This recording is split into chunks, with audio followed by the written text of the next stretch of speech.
I'm really excited to be able to talk about the future of expanded learning, what it means to sustain expanded learning opportunities like Freedom Schools and like the opportunities that are offered at the heart of Los Angeles. And so we're doing a double team situation up here for our panel. We got a few of our young leaders from our Freedom Schools program out here in Southern California. Give it up, y'all. We also got an amazing youth leader from the heart of Los Angeles. I've heard a lot of really great things about you, homie, so don't let me down, okay? All right, give it up for Peter, y'all. Okay? So in order to participate in this panel, you got to get your phones out. So let me see your mobile phones. Let me see your phones. I want you to go to your camera real quick. And I need for Sada to hook it up on the ones and twos, please. So you're going to take your camera or your camera out, and you're going to actually scan the QR code that is at your table, okay? This is an interactive panel conversation. And the thing that I love about the way that, we be hosting panels over here at CDF is we do it in a multitude of ways. This particular panel experience is going to allow for you to be the one in the driver's seat, okay? So you are going to be the one to determine how this panel goes and what questions are going to be answered of our amazing youth leaders. So don't try to trip them up. Let's affirm them. Don't try and trip them up. But please scan the QR code first. And I want you to try it out by answering the first question that we have on the screen. Saida, can you scroll down a little bit? Because we can't see. Wow, Saida. You messing up already. Go back. Go back. Do not let us down, Saida. Can you scroll up just a little bit so they can see the question? Or blow it up. Hit the green button. There it goes. I want you to use one word to describe your advocacy work, not your organization's advocacy work. We're talking about you as an individual. Because we're going to be hearing about the lived experiences and the stories of our amazing young leaders. Oh, we got them. Come on with the lighting. Thank you so much. Okay, so it looks like one word to describe your advocacy work. We got grounded. Say, Say, ooh. We got youth-focused, relentless, supportive, rooted, love, growing, storytelling, heart-centered, empowering, action, care. These are some really great offerings, y'all. Thank you so much. Let's snap it up for ourselves real quick. So this is exactly how you're going to participate. It's very easy, so make sure you keep that QR code scanned, okay? Let's go ahead and go to the next slide. Now, y'all already done jumped in. Saida, we about to have an issue. We about to have a big issue. All right, so let's go to our first set of questions. All right. Go ahead and look at your screen. And I want you to decide which question you would like for our youth leaders to answer first. Which question would you like for them to answer first?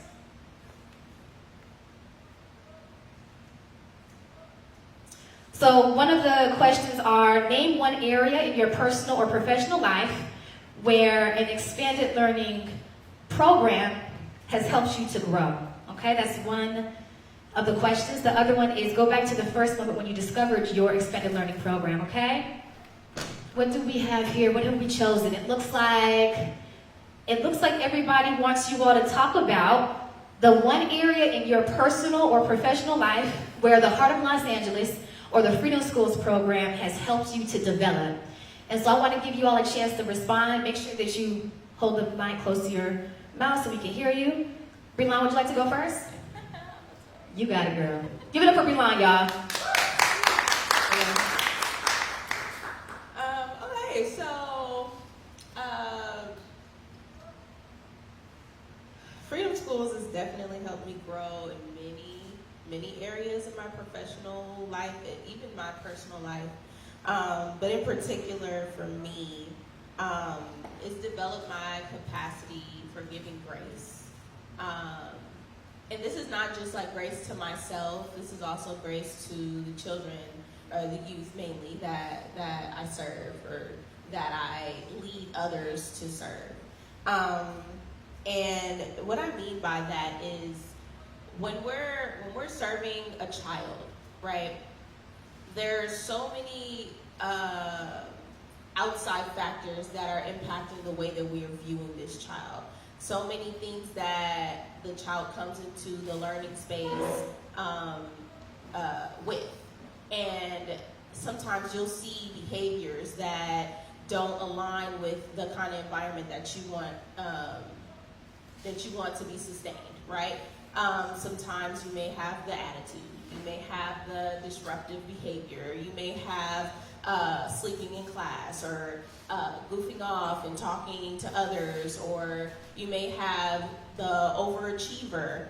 And it's just what I've learned to develop with giving, what I've learned about giving grace is by allowing that child to show up as their full self, honoring their full self, and giving grace to them. So I'm looking at the different layers that they're coming into the space with, whether they have trauma, whether they have experiences that I can't relate to, or experiences that I can.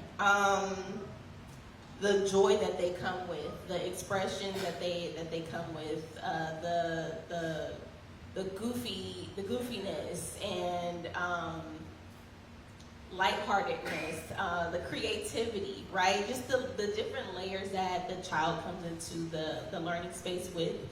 Freedom Schools has definitely helped me to give grace and not be so confined in this is how things are supposed to go. This is how a child is supposed to show up. This is how a child is supposed to look. This is how they're supposed to interact in this space. Giving grace for the unknown and for those layers to show up and that beauty to come through.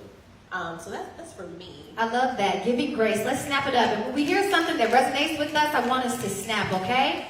Jathan, now I know that you have a very interesting and beautiful story as how you connected to Freedom Schools, and you have a pretty extensive history in our Freedom Schools network. So I really am interested to hear this answer from you. Absolutely. Thank you, OnRaé. For me, I assume folks read the bio, but I was born and raised here in South Los Angeles, and I had the opportunity to be introduced to an organization named Community Coalition, which is the host organization for my Freedom School site in South Los Angeles. So for me, in my personal life, Freedom Schools really helped me because it kept me out of the streets. So growing up in South Los Angeles, a lot of my friends ended up being involved with gangs, drugs at an early age, some who are still currently incarcerated now. And so because Freedom Schools was a summer program, it gave me another option during the summertime, where folks that grew up in South Los Angeles, we know that that's when homicide rates is at its highest.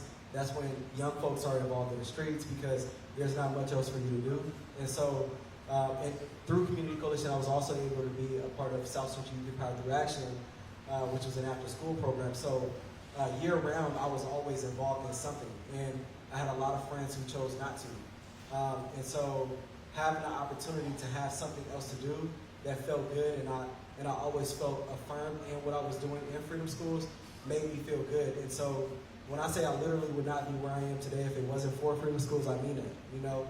And I think also on my personal end of this question, building those lifelong friendships, relationships that I have through Freedom Schools has been something that's been meaningful for me. I gotta shout out Ryan Bell, but I met Ryan Bell through this work, and it's amazing to see young folks like Ryan Bell still holding it down and doing work that's so crucial for young people. And so that's, I think, I love you more, man. So when I speak to like the personal end of this work and how much it hit home, it makes me emotional just because I just wouldn't be where I am today if it wasn't for Freedom Schools. I see that thug tear coming right down here, right there. And then on the professional end, it affirmed the fact that I wanted to work with young people. And so now I have the opportunity to serve as the lead youth organizer at Community Coalition. Thank you, thank you. And I actually just experienced my first leadership role in Freedom Schools this past summer. So, I mean, I started working in Freedom Schools as an SLI back in 2017, but I had the opportunity to be a site coordinator this past summer, and working with young people that range from 3rd grade all the way to 12th grade, which kind of took me out of my usual mode of just working with high school students, but that felt good. And I knew I wanted to work with young people from the time that I graduated from high school, and I was able to be involved in Freedom Schools as a scholar. But I think what Freedom Schools did was it wanted me, it made me want to be involved in working with young people, specifically around movement building and creating change around the immediate community conditions when it comes to young people. And so being a part of a space where young people actually they have the opportunity to come and be themselves and bring everything that they're dealing with from their community into this space for us as organizers, and for me as an organizer and a site coordinator or an SLI, to help them kind of sort that stuff out, that felt good for me. And it continues to feel good for me, and it's something that I continue to look forward to every summer. And I'll also say too, my entire family has been involved in Freedom Schools. So this is not something that's foreign to my family at all. I mean, you're going through all my questions, bro. I'm sorry. You're going through all my questions. I'll stop there. Come on. I'll stop there, but I'll just say, having the opportunity to also see how it has impacted my family as well is something that makes me want to continue to pursue this work professionally and personally. And we want to hear, let's clap it up, y'all. Or snap it up, clap it up. We want to hear more about that. Because I learned from you recently that, yes, you have family members that have gone through the Freedom Schools program, and you are living out that legacy. And we got Peter up in the house, y'all. And Peter, when I was looking for a panelist from the heart of Los Angeles, I hit up Jacqueline Turner, who y'all had a chance to hear from earlier, and the career success team, or college access team, college and career team. And they immediately told me, Peter is that dude. Just an amazing representation of the heart of Los Angeles. And so I actually am interested to hear about the moment that you discovered the heart of LA. Oh, sure. We're going to play along. First of all, good afternoon, everybody. How's everybody doing? Good afternoon. Just to reiterate, my name is Peter Leonido.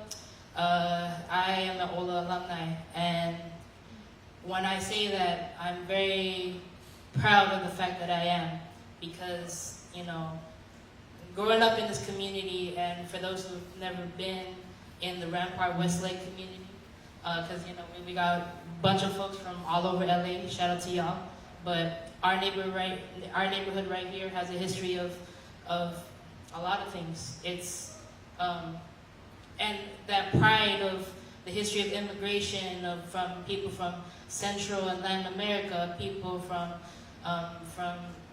Southeast Asia. Shout out to all the people that make up this community. The history of people rising up to the struggle, right, in this community, and it still holds strong. And growing up, finding opportunities of enrichment and finding opportunities to develop myself, kind of in a similar sentiment as Jathan. It's just it's non-existent in the school system, right? It's underfunded. There's lack of teachers. There's a lack of there's this overall nihilism of just support for our youth. And I have been fortunate and blessed to have found Heart of Los Angeles through family, and it came at a time, the moment that I realized that HOLA was and all these organizations that I've been involved in. Shout out Breezy in Koreatown. Shout out Central City Neighborhood Partners near Westlake. All that to say is that they provided, you think it's basic, but it's not. It's just the accessibility to have a music program. In I got exposed to music through my middle school, John Lakey, down here on 7th, and the program was only available for 9 months around end. So during the summer, there's nothing. And that love and curiosity for music, that it really pushed me to where can I find the space to be, to learn the arts, to learn music. I found that through Heart of Los Angeles when I joined the HOLA Music Studios program. And I was the beginning percussionist at the time, you know, learning how to play the drums, learning how to play, you know, banging on instruments. And my longtime mentor now, Mr. Ben Eady, he was the pinnacle figure for me to develop that passion and love for music and community work and advocacy. Because when I told him, like, I told him straight up, like, I don't know what the hell I'm doing. Like, I'm like intimidated, right? Because like I see my peers and people older than me like already experienced on learning how to play an instrument, and I'm here like a newbie, just like struggling. And he just told me to just like, it's okay, just learn and play. You just learn and go. And he taught me a basic drum beat, and I've just been practicing that ever since that day. And just like, you know what, like I'm gonna keep grinding and practicing and asking questions and being curious. And all that to say is that the music program like led to so many opportunities for me in my growth and development within the Heart of Los Angeles. And I'm very thankful to the College and Career Success team and Roberto and Quinn and Aleda and all the people that helped me, you know, become the leader and advocate that I am today, because they gave me the space and platform and patience for us young people to grow, right? Because like, you know, like kind of like reflecting on the sentiment that, you know, that was said earlier in the panels today, is that like we don't allow that patience and space for young people to grow and learn from their mistakes. And I think that's where OLA saw in us having the opportunity to learn and grow with our mistakes, and how can we become better, and how can we support each other. So I'm thankful to them for that. Woo! That's wonderful, y'all. I wanna get on my two Freedom Schools folks real quick, because they started out with me the other day. We had about a 2-hour conversation when we were going over our prep for this panel, and they were like, "Oh, I'm nervous. I don't know if I'm gonna be able to." And they're doing so well, y'all, right? They're doing really well, yeah. And all the magical, you know, all the magical offerings that they are providing, their experiences are coming from these expanded learning programs, these expanded learning opportunities that exist outside of the traditional school system. Something that I'm really passionate about. I've taught in the public school system as well as out of school, and I'm interested because I'm trying to segue into our next set of questions. I want to get into what that looks like, the differences that you all have noticed in regards to curricula, when we think about what you all have experienced with OLA and with Freedom Schools, in comparison to personally what you have experienced in the public school system. I want to give people a chance. Yep, it looks like everyone's choosing that one. Okay, I'll give y'all a couple more seconds. Oh, wait. Oh, okay, we're even. Ooh, what we doing? I'm gonna give y'all 5 seconds. 5, 4. What's creeping up? 3. 2, 1. Public school curricula versus expanded learning curricula. So, just based on y'all's experiences as youth leaders, which you are now today, but also, I would say particularly for y'all too as participants in your program, right? What differences have you noticed in the curriculum offered from OLA and Freedom Schools compared to the curriculum you have learned from during your time in grade school? Brilon, I want you to come specifically from the perspective of an educator, as a staff person, okay?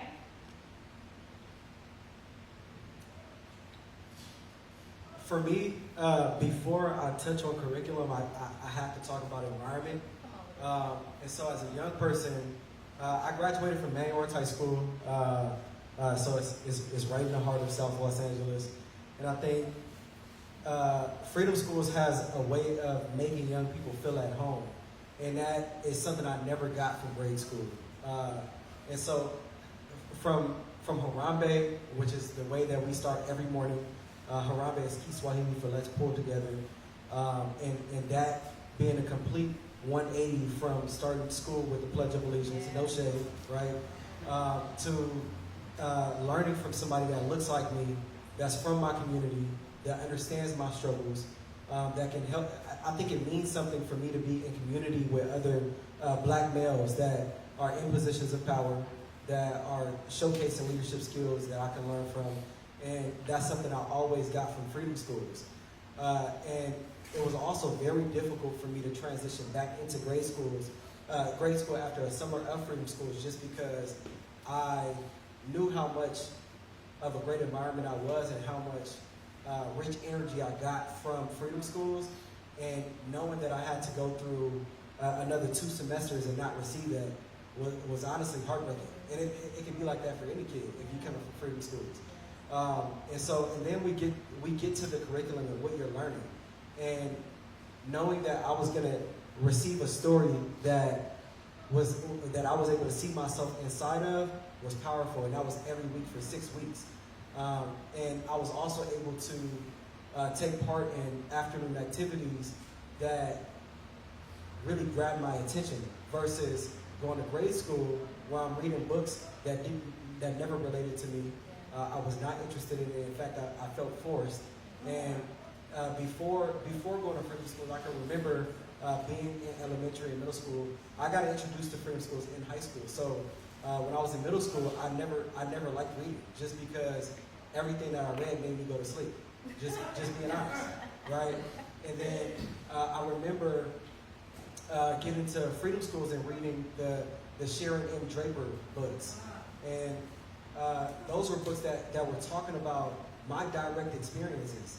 And we were actually having meaningful conversations and meaningful activities that related to these stories that really helped me make sense of what I was experiencing in my own community. And the fact that these were a series of books that was written based on these experiences helped me realize that I wasn't the only one dealing with this kind of thing. Where in grade school, I'm sitting in the classroom and I'm feeling the experience of not wanting to be in that classroom or in that school based off of like just a negative interaction with a staff member or whatever it is. But I'm also engaging in content that I can't relate to, and I also can't see how it's going to benefit me in my life long term. Whereas these stories and me understanding the power of story sharing, storytelling, and being able to see the shared experience within that, it helped me grow. And I think those are like the key points that I will highlight from the differences between grade school and freedom school. So Brilon, I know something that you said to me the other day that stuck with me is the books that you have been able to experience, obviously as a staff person in the Freedom Schools program, you remember those more than you remember the books that you read when you were in grade school.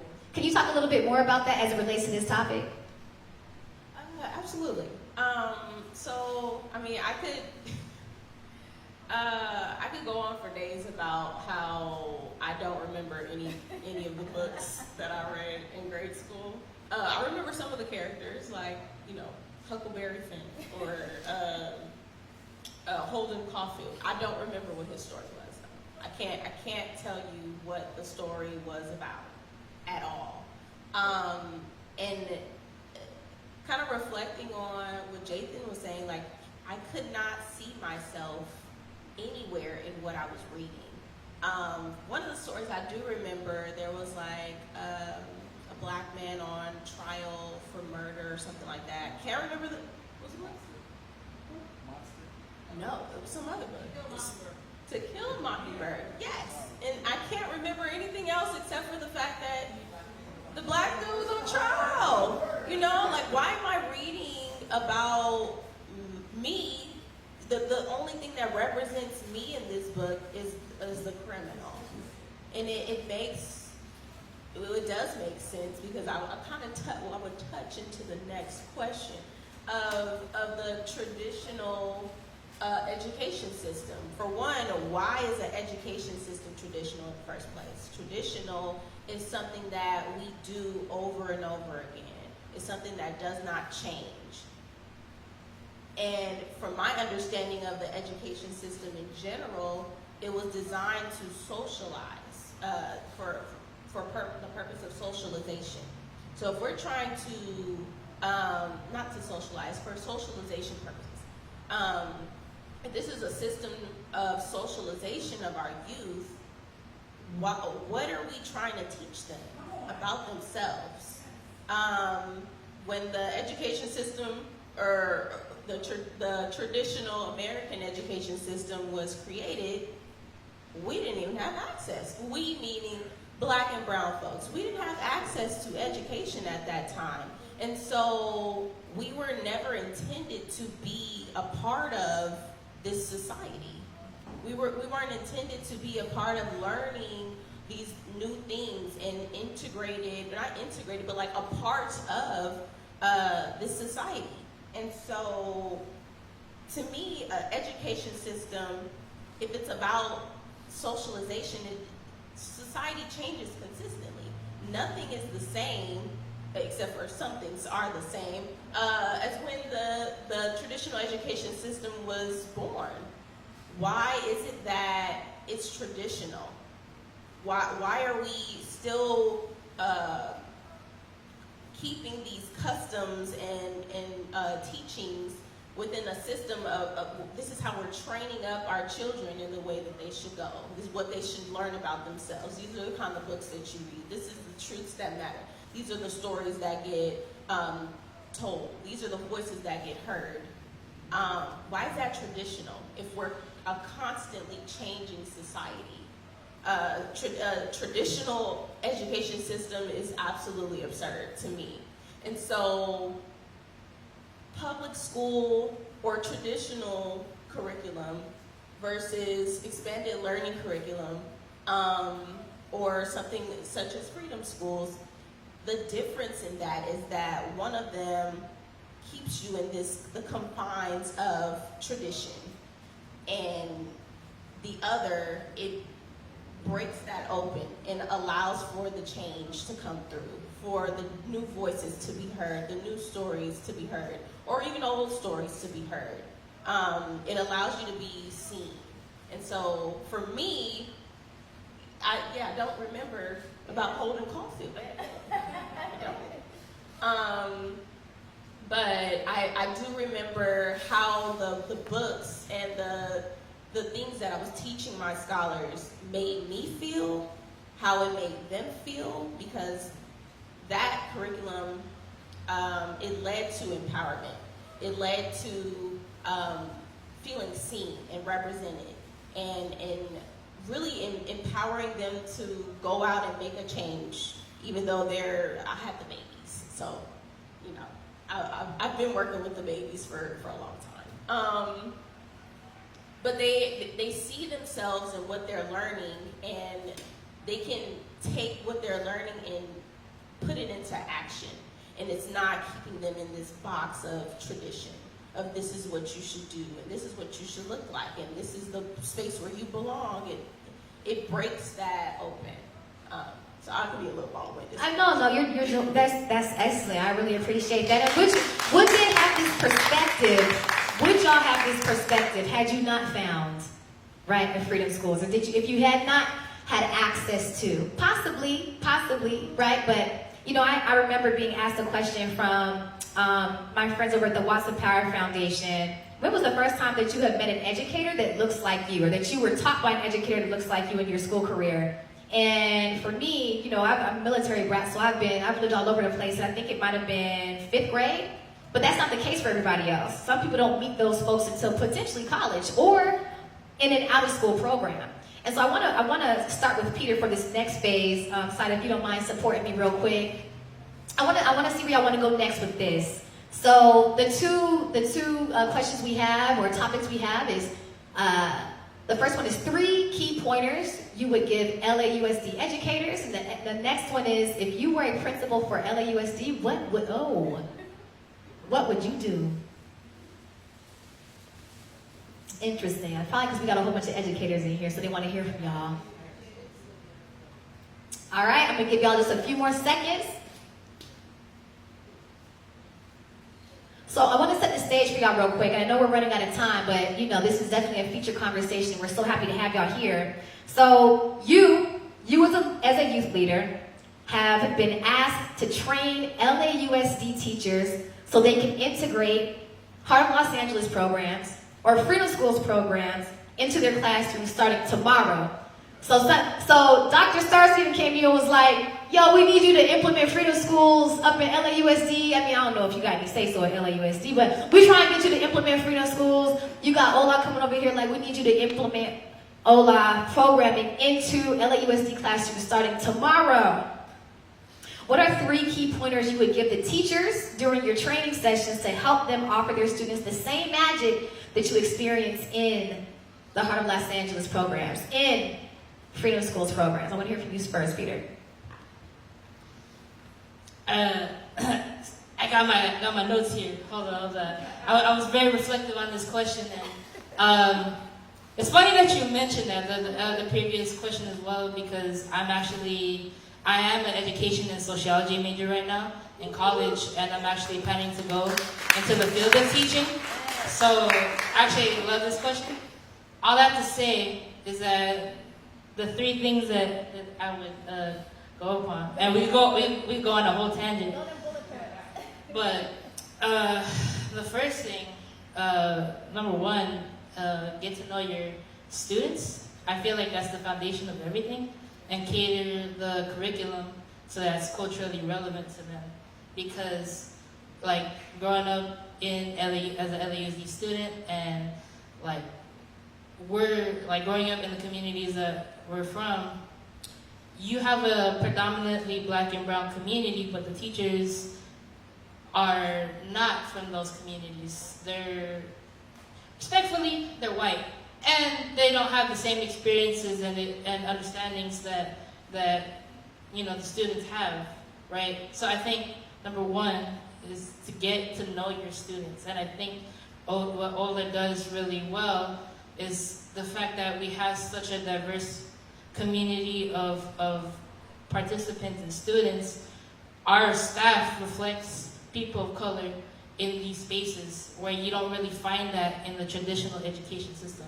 Just because of the history of education itself in the United States, and the history of white supremacy, and the initiatives that have been historically marginalizing people of color through tracking, all this other segregation, etc., etc. Number 2, excuse me, is be open to feedback and establish a classroom culture of respect on both ends, while also being open for change as students learn in the classroom, right? Because, you know, when we consider different types of students from all types of abilities, and students that have IEPs, etc., etc., like everyone has a unique way of how they learn, right? There's how they internalize information, how they make information make sense to them. So by being open to that feedback and kind of like adjusting how you teach, and never being set in your ways, never being adjunct to the traditional form of education, then that's how you kind of uphold the classroom culture of respect and progress. And then number 3 is have a curiosity to learn and teach from younger folks. I feel like there's the power of learning from older folks, right? All the wisdom that they've had, all the experiences that they had. But I would also argue in the contrary that there's also wisdom from young people and their own unique experiences, right? Because we might not have the same backgrounds, we may not live the same lives, we may be in different generations, right? We got the Gen X folks, we got millennials, we got Gen Z, we got boomers, we got everybody. The point I'm trying to say is that there should be a dialogue to learn from each other, and not just be like, oh, let me just learn from so-and-so, and oh, young people don't know anything. Because they for sure do, otherwise why wouldn't they be vocal as they are? Why wouldn't they rebel as they are? So I think that's the 3 things that I would emphasize. So I want to just repeat this real quick because I think this is pretty foundational and simple, but clearly it's being mentioned because it doesn't happen right in our public school system. Being open to feedback, educators, we got to be open to feedback. We got to get to know our students. What? That's not happening? Get to know your students and have a curiosity to learn. These are really some really great points of advice to give our educators in the public school system. And even beyond that. And so I want to hear from y'all. If y'all can give me one point, and then I want to end with one last question for y'all. But Jathan and Brilon, if you want to go first. I see my homies taking down some notes real quick. So if you don't mind just sharing one of the key pointers that you would give to educators if you were assigned the task of implementing Freedom Schools into LAUSD starting tomorrow. What's one key pointer? I know you got 3. What's one big one? Actually, I have 4. Oh, she got 4. Let's hear 2. I mean, it kind of goes hand in hand with what Peter, I'm so sorry.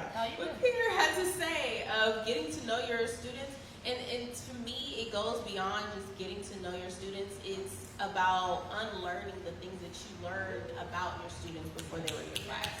So what I've seen often in my experience as a student, my experience, staff, as a program manager, is that a lot of times our kids will come into the classroom and there's already a reputation that they're fighting against, or this narrative about them that they're fighting against, and or that they're trying to stay in this box of this mold of what they're supposed to be like. Like my older sister was a star student, and so now I have to live up to those expectations. Just allow the student to be themselves and get to know them for who they are rather than what you've heard about them. And really allowing that to have that space of respect for each student in the class. And also for me, color brings context. It provides context. So the room with Freedom Schools, if you walk into a Freedom Schools classroom, you know you're in a Freedom Schools classroom. And it's filled with color, it's filled with personality, it's filled with character. And I feel like if you're implementing Freedom Schools, the spirit of Freedom Schools within your classrooms, that should be apparent all throughout the classroom with what's written on the walls, the messages that are written on the walls, the visual representation of photos and historical figures and leaders and different things like that you have in the classroom, as well as books displayed. Just the setup of the classroom, it should reflect a learning environment rather than come in here, sit down, and listen to me for 45 minutes. That's what I would, the 2 points. And so we going 3, 2, 1. So give me one big one. Thank you, Brilon. Well, Brilon also shared one of my points, the classroom point. So I'm glad I don't have to share it out, limited to one. So the only one that I will mention that I don't think was mentioned, I think Peter kind of touched on it a little bit, was just understanding that all students are individuals, and as individuals, we come into a classroom with the weight of everything that we're battling outside of their classroom. So understanding that as individuals, we need individual attention sometimes, and I know that can be hard in a classroom setting, but just understanding and giving a little grace that we don't all learn the same, and being flexible in that way. There is no one-size-fits-all approach, or should be a one-size-fits-all approach to educate young people. And so just being able to provide that level of flexibility will be good. And so for our last question, no thank you, Sada, no thank you. But for our last question, I just want to hear from y'all one word that describes what makes you hopeful about the future of Heart of Los Angeles. What makes you hopeful about the future of Freedom Schools? One word. Ooh, that's a hard one. 3 words? 2 words.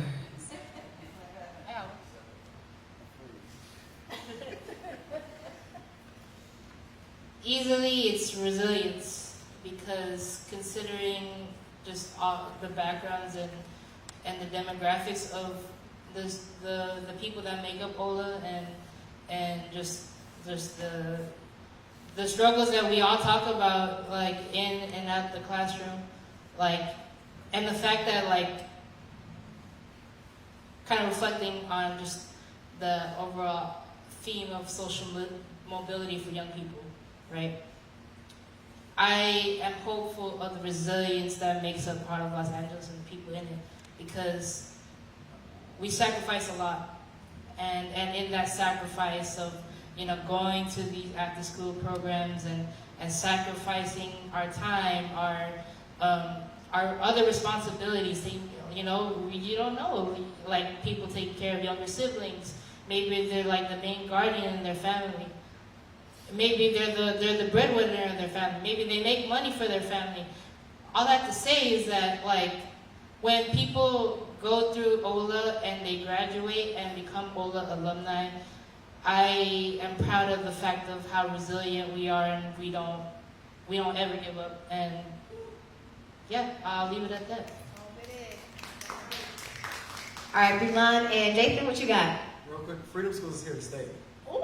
That's what makes me hopeful. Freedom Schools is here to stay.